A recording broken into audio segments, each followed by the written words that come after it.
Aujourd'hui, c'est le 3e jour de la neuvaine de l'enfant Jésus. En fait, tous ces jours-là, depuis 17 décembre jusqu'au 24 décembre, on aura une messe particulière pour chaque jour. La messe du 17, la messe du 18, 19, 20.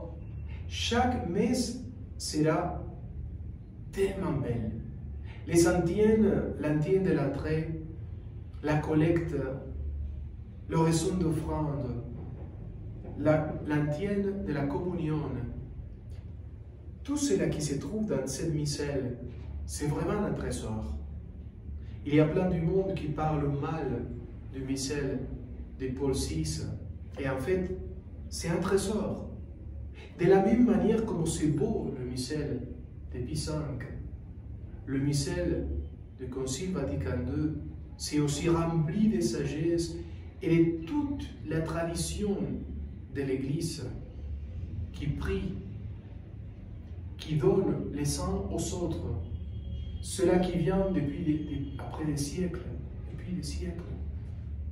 Toute la beauté du Christ ressuscité, toute la beauté de Christ qui est attendue pour sa naissance.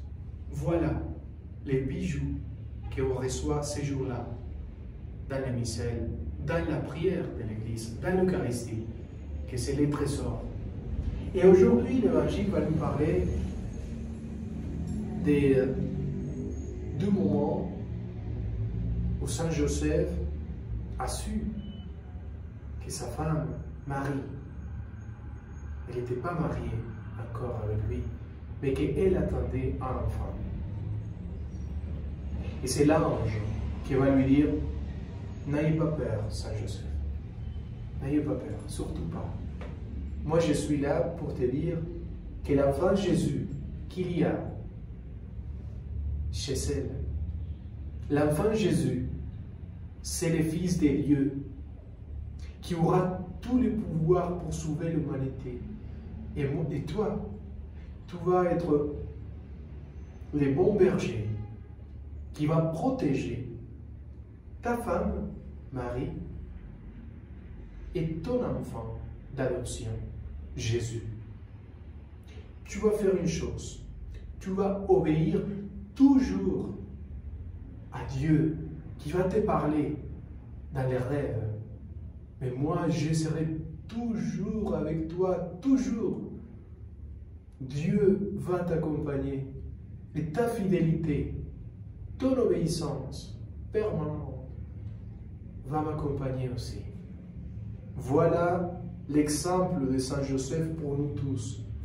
Il faut être obéissant. Il faut être fidèle à Dieu qui nous parle et qui nous dit sa volonté. Que Dieu vous bénisse au nom du Père et du Fils et du Saint-Esprit. Amen.